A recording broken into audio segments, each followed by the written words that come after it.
Ibrahim Traoré vient de signer un décret exécutif redéfinissant la relation du Burkina Faso avec les États-Unis, marqué par un embargo sur les visas, la nationalisation des ressources minières et des mesures radicales contre les actifs étrangers.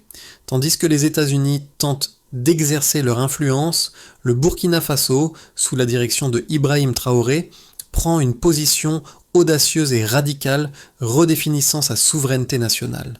Mais quelle sera la véritable portée de ces choix? Comment Traoré parviendra-t-il à naviguer dans ce contexte géopolitique complexe et quelles en seront les répercussions pour le pays et ses citoyens? Le Burkina Faso, sous la direction de Ibrahim Traoré, a franchi un cap historique en signant un décret exécutif qui bouleverse son rapport avec les grandes puissances mondiales, en particulier les États-Unis.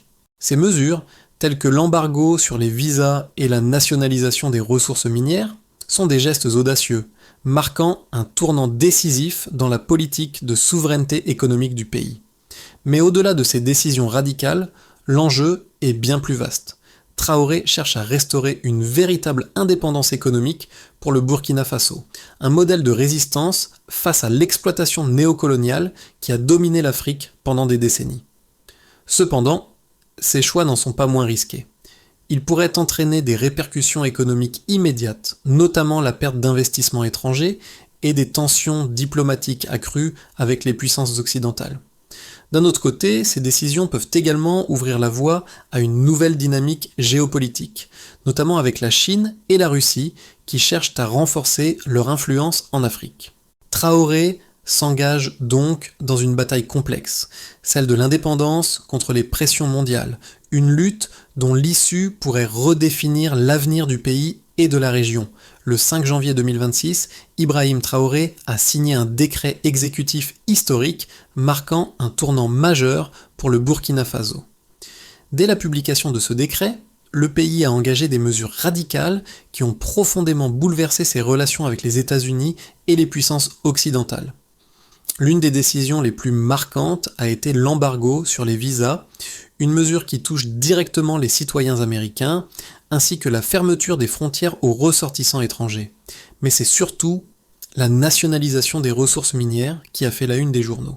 La prise de contrôle des mines d'or par l'État burkinabé représente une victoire symbolique contre un modèle économique néocolonial qui a longtemps profité aux entreprises étrangères tout en appauvrissant le pays.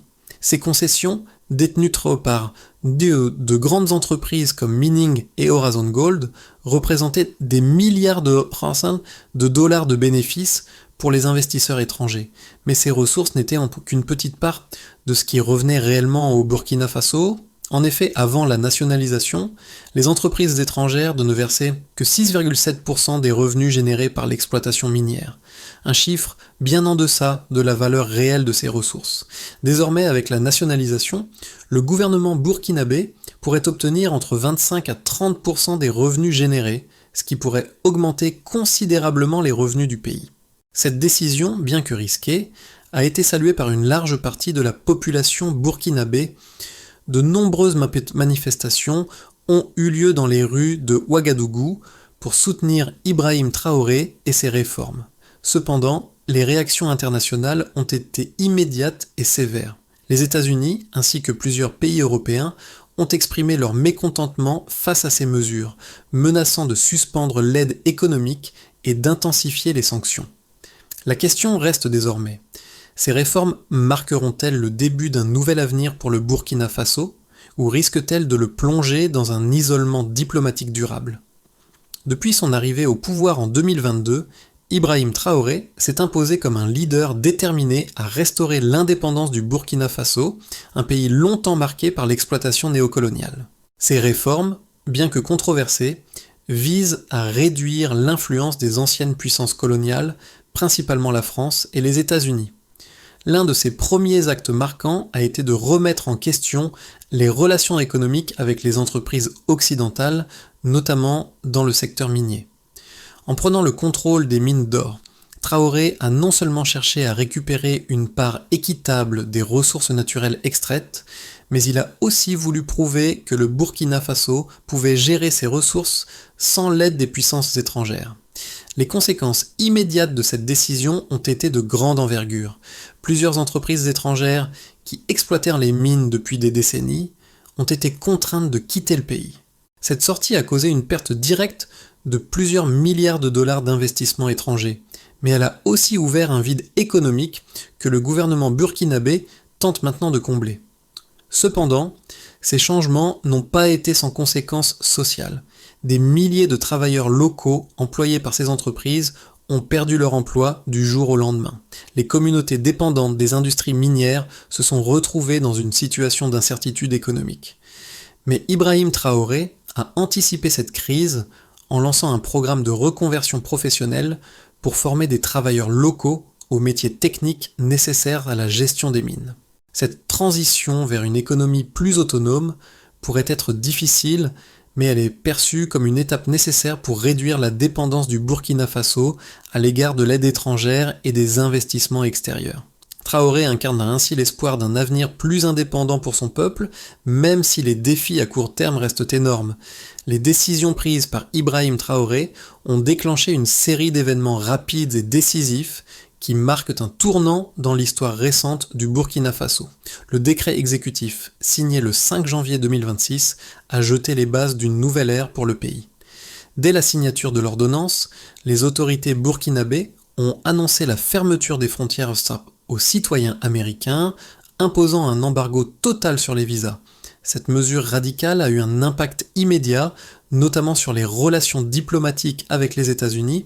En parallèle, les entreprises américaines, jusque-là omniprésentes dans le secteur minier, ont été sommées de quitter le pays. Leur départ a laissé un vide économique de plusieurs milliards de dollars, mais aussi un challenge considérable pour l'économie burkinabé qui devait désormais prendre le relais. La nationalisation des concessions minières a rapidement suivi, mettant fin à des décennies d'exploitation par des multinationales. Avant cette prise de contrôle, des entreprises comme Endeavour Mining, Horizon Gold et d'autres extrayaient annuellement plus de 20 tonnes d'or, soit près de 1,2 milliard de dollars de valeur. Cependant, ces sociétés ne versaient que 6,5% de leurs revenus au gouvernement burkinabé, un pourcentage nettement insuffisant au regard des ressources extraites. Dès le mois de janvier 2026, la nationalisation des mines a permis à l'État de récupérer entre 25 et 30% des revenus générés par ces mines, augmentant ainsi les recettes annuelles du pays d'environ 250 millions de dollars. La fermeture des frontières et la nationalisation ont été des mesures audacieuses, mais elles n'ont pas été sans conséquences. La population burkinabé, bien que soutenant majoritairement ces décisions, a dû faire face à des tensions économiques. Des milliers de travailleurs employés dans les mines par des entreprises étrangères ont perdu leur emploi du jour au lendemain. Cette situation a exacerbé les défis sociaux, notamment le chômage élevé et l'incertitude économique dans les régions dépendantes des mines. Pour répondre à ce défi, Ibrahim Traoré a immédiatement lancé des programmes de formation professionnelle destinés à former des Burkinabés aux métiers techniques nécessaires pour gérer les mines nationalisées. Ces programmes visent à préparer la population locale à occuper les postes laissés vacants par les entreprises étrangères et à développer des compétences pour la gestion des ressources naturelles à l'échelle nationale. Sur la scène internationale, ces décisions ont entraîné une réaction rapide des États-Unis et des gouvernements européens.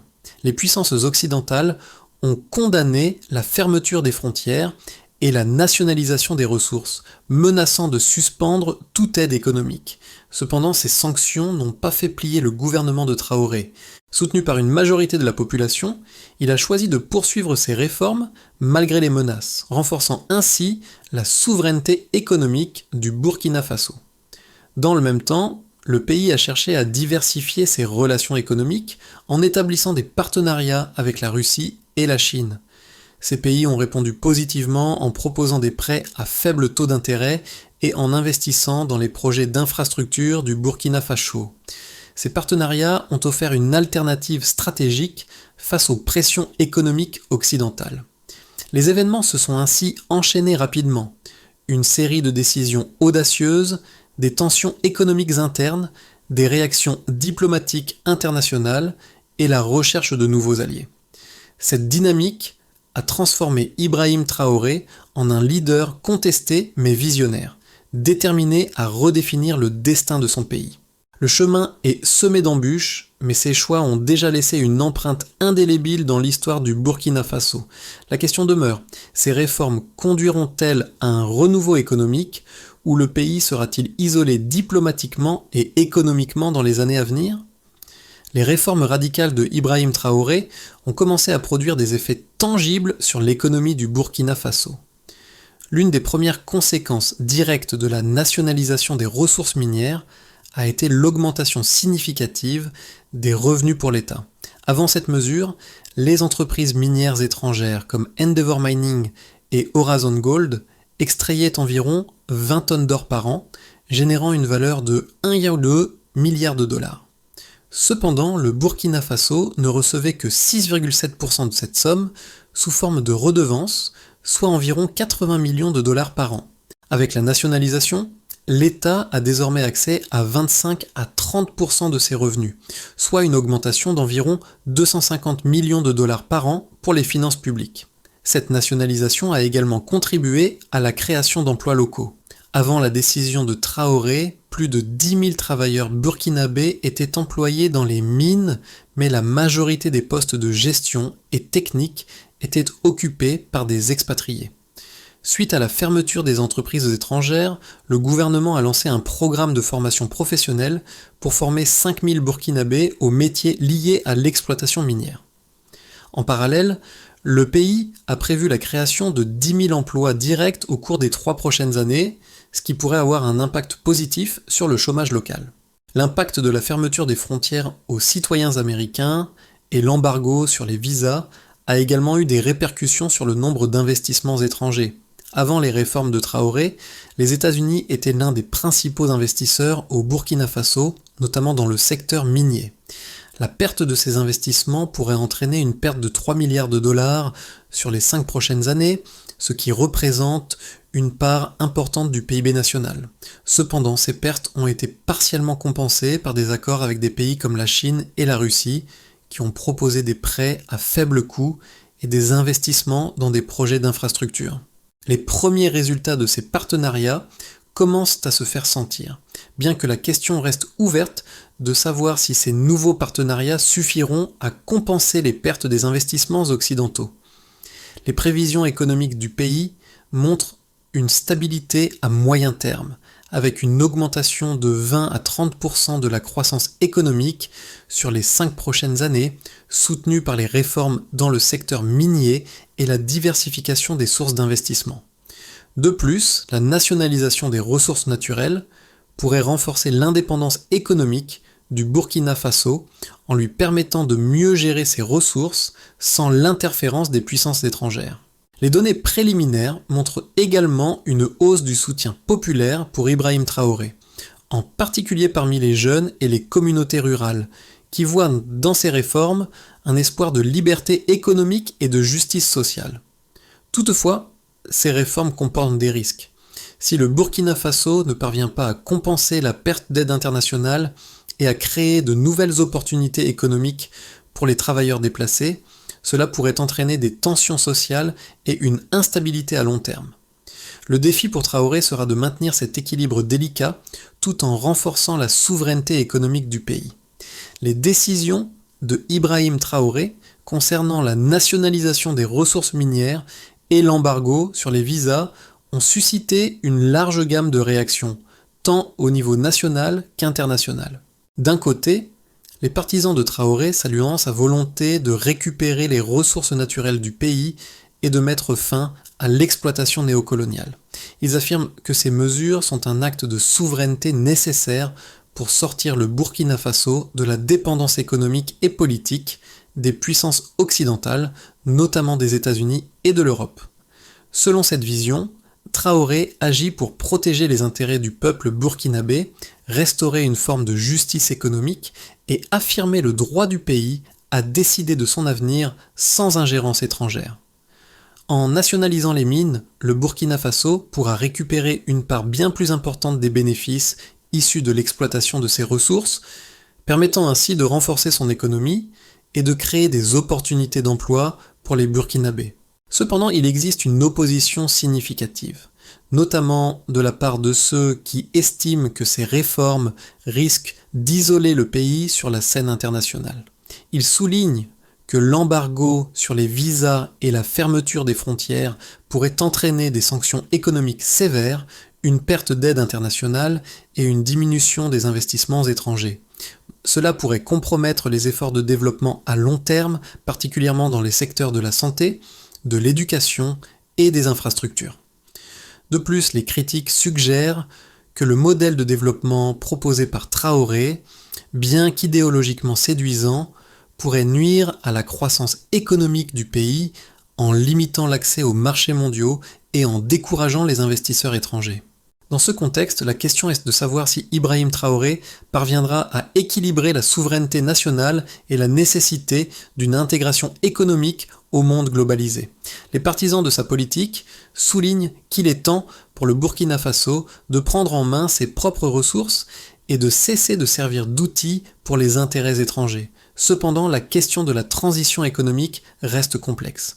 Traoré doit naviguer entre ses objectifs de justice sociale et les défis économiques immédiats, tout en cherchant à sécuriser de nouveaux partenariats qui permettront de compenser les pertes dues à l'isolement diplomatique. Le 5 janvier 2026 marque un tournant décisif dans l'histoire du Burkina Faso sous la direction de Ibrahim Traoré. La signature du décret exécutif et la prise de contrôle des ressources minières ont mis fin à des décennies de domination économique par les entreprises occidentales. Cependant, au-delà des succès immédiats, les répercussions à long terme de ces choix restent floues. Le soutien populaire pour Traoré est palpable, mais la question persiste. Ces réformes seront-elles suffisantes pour assurer un avenir économique stable et durable pour le pays ?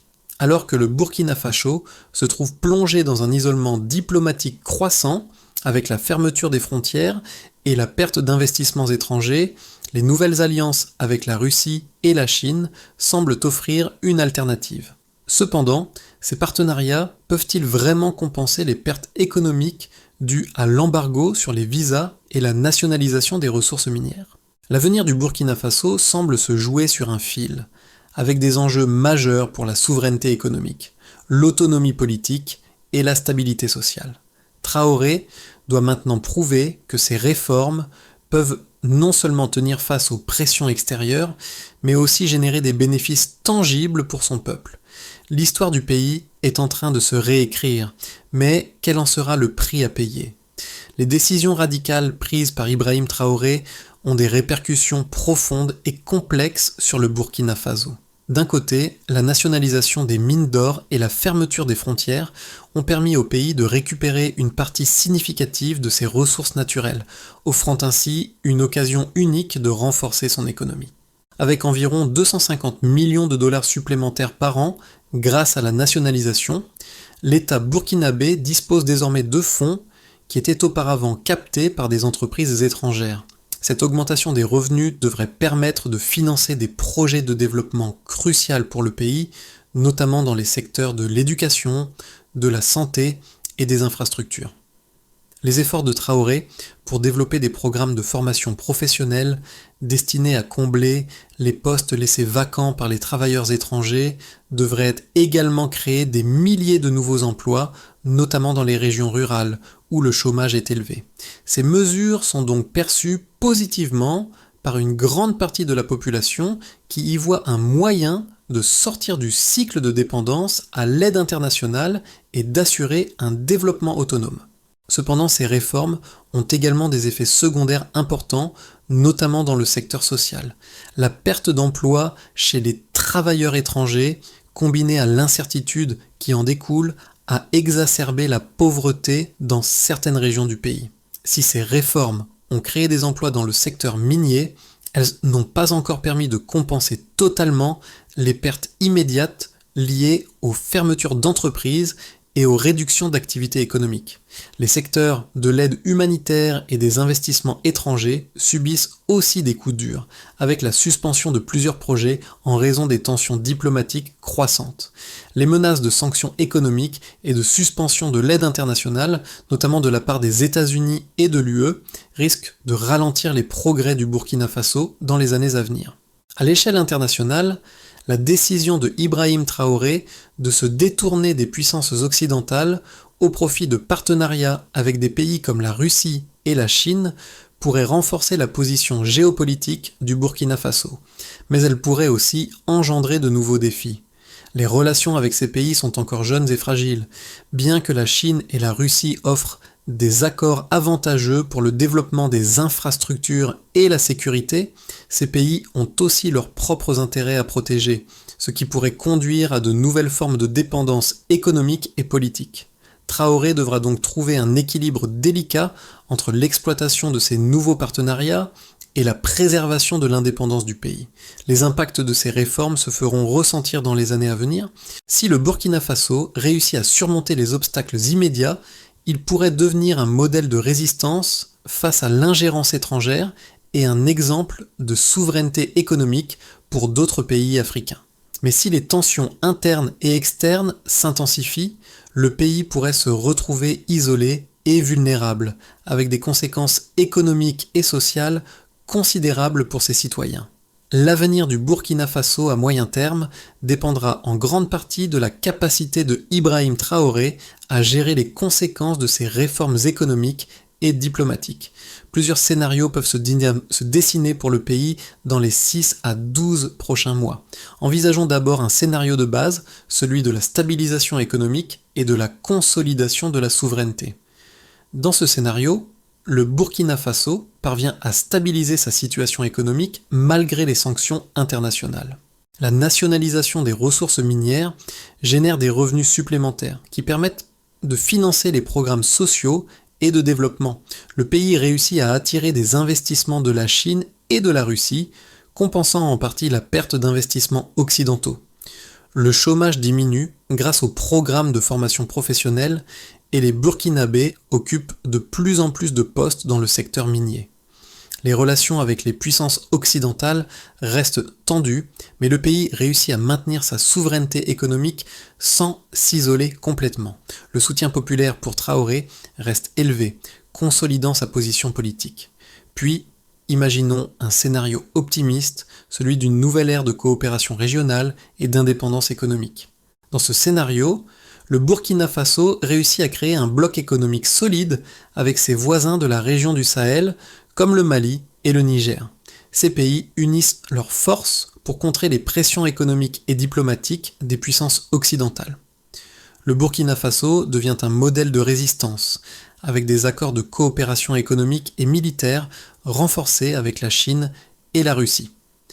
Les réformes économiques internes portent rapidement leurs fruits avec un développement rapide des infrastructures et des secteurs clés de l'économie. Le pays devient progressivement moins dépendant de l'aide internationale et le soutien populaire pour Traoré atteint des sommets, renforçant sa position sur la scène régionale. Enfin, considérons un scénario pessimiste, celui de l'isolement diplomatique et économique. Dans ce scénario, l'isolement diplomatique du Burkina Faso s'aggrave. Les sanctions économiques sont intensifiées et l'aide internationale, notamment des États-Unis et de l'Union européenne, se réduit considérablement. Le pays se retrouve confronté à un manque de financement pour ses projets de développement et l'économie stagne. Le chômage reste élevé et les tensions sociales augmentent, particulièrement dans les régions qui dépendaient des investissements étrangers. La coopération avec la Chine et la Russie ne suffit pas à compenser les pertes dues aux sanctions. Traoré se retrouve sous pression et son soutien populaire commence à diminuer alors que le pays lutte pour maintenir sa stabilité économique et politique. Dans tous les cas, les mois à venir seront cruciaux pour Ibrahim Traoré et le Burkina Faso. Si le pays parvient à naviguer avec succès entre ces différents scénarios, il pourrait en sortir renforcé et indépendant, mais les défis restent immenses. Le prix de la souveraineté sera élevé et le Burkina Faso devra démontrer sa capacité à résister aux pressions tout en garantissant le bien-être de ses citoyens. Les réformes radicales menées par Ibrahim Traoré ont des implications bien au-delà des frontières du Burkina Faso. Pour les pays africains, ces mesures symbolisent une tentative de reprendre le contrôle sur leurs ressources naturelles, qui ont été exploitées par des puissances étrangères pendant des décennies. Traoré, en mettant en œuvre des décisions audacieuses telles que la nationalisation des mines et l'embargo sur les visas, incarne l'espoir d'une Afrique capable de se libérer de la domination néocoloniale. Le Burkina Faso, sous sa direction, devient un exemple de résistance face à l'impérialisme économique. Mais pour que ces réformes réussissent, il est essentiel que les autres pays africains, ainsi que les citoyens burkinabés, soutiennent pleinement cette transition. La souveraineté économique, telle que prônée par Traoré, peut offrir une voie vers un développement plus équitable, mais elle nécessite un soutien populaire solide et une coopération régionale. Les Burkinabés, particulièrement les jeunes et les communautés rurales, sont les plus investis dans ces réformes. Ils voient en Traoré un leader capable de redéfinir l'avenir de leur pays, de leur donner des opportunités économiques et de les libérer de la dépendance extérieure. Cependant, il ne faut pas perdre de vue les défis sociaux qui accompagnent cette transition. La reconversion des travailleurs, la création de nouveaux emplois et la gestion des tensions internes sont des questions cruciales qui détermineront si le Burkina Faso peut réellement réussir sa transition. Pour les observateurs internationaux, la situation au Burkina Faso est un test de la résilience d'une nation face à des pressions économiques et diplomatiques. Les décisions de Traoré pourrait devenir un modèle pour d'autres pays africains qui aspirent à une plus grande indépendance économique et politique. Mais pour que ce modèle soit viable, il devra s'appuyer sur une gouvernance transparente et une gestion efficace des ressources naturelles afin de garantir que les bénéfices de ces réformes profitent réellement au peuple burkinabé.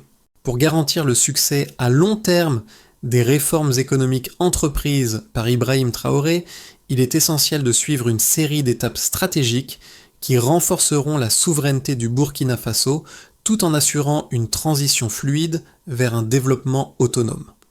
La première étape cruciale consiste à diversifier les sources de financement.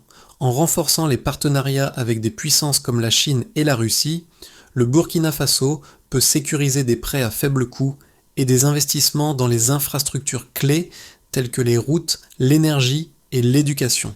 Cela permettra de réduire la dépendance aux financements étrangers traditionnels et d'atténuer les effets des sanctions économiques. Ensuite, il est impératif de renforcer les capacités locales pour la gestion des ressources naturelles. Le programme de formation professionnelle lancé par le gouvernement doit être élargi pour inclure des formations en gestion minière, en traitement des ressources et en économie locale.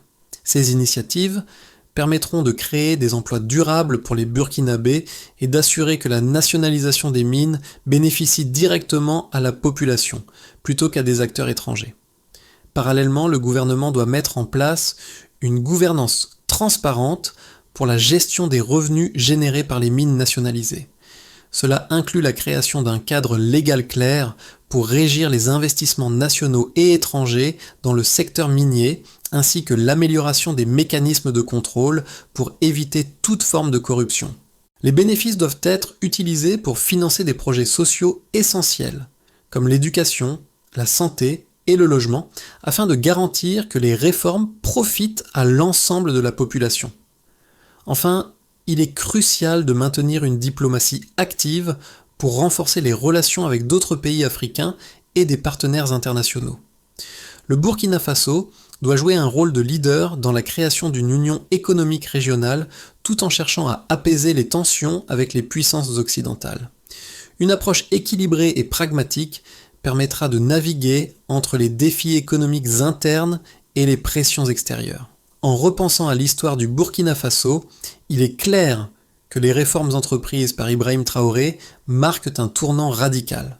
Depuis sa prise de pouvoir en 2022, il n'a cessé de mettre en œuvre des mesures visant à restaurer l'indépendance et la souveraineté du pays, défiant les puissances étrangères pour le bien de son peuple.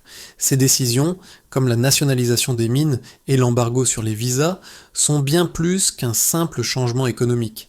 Elles incarnent un message fort sur la capacité des nations africaines à prendre leur destin en main. Traoré ne se contente pas de défendre les intérêts du Burkina Faso, il ouvre une voie pour tout un continent. Sa vision d'un avenir où l'Afrique se libère des chaînes du néocolonialisme est partagée par de nombreuses voix à travers le continent. Mais cette vision ne se concrétisera que si les réformes réussissent à générer des bénéfices durables pour la population. Le soutien populaire est crucial et l'engagement des Burkinabés dans cette transition sera la clé de la réussite. Le Burkina Faso, sous la direction de Traoré, pourrait bien devenir un symbole de résistance et d'autonomie pour les nations africaines qui aspirent à une indépendance véritable, loin des influences extérieures. Le Burkina Faso, sous la direction audacieuse de Ibrahim Traoré, a franchi un cap historique dans sa quête de souveraineté économique. Mais la route reste semée d'embûches et le soutien de chaque citoyen ainsi que de la communauté internationale est essentiel pour assurer le succès de cette transition. Si vous croyez en un avenir où l'Afrique peut enfin prendre son destin en main, il est temps de rejoindre ce mouvement. Que vous soyez burkinabé ou citoyen d'un autre pays africain, l'avenir du continent dépend de notre capacité collective à soutenir des leaders visionnaires comme Traoré. Ensemble, nous pouvons redéfinir l'indépendance économique et créer un avenir où chaque nation est libre de choisir son chemin sans ingérence extérieure. Rejoignez la conversation, soutenez ceux qui luttent pour un avenir meilleur et participez activement à cette transformation historique. Le véritable changement commence ici, avec chacun de nous. Quel sera votre rôle dans ce voyage vers une Afrique unie et indépendante ?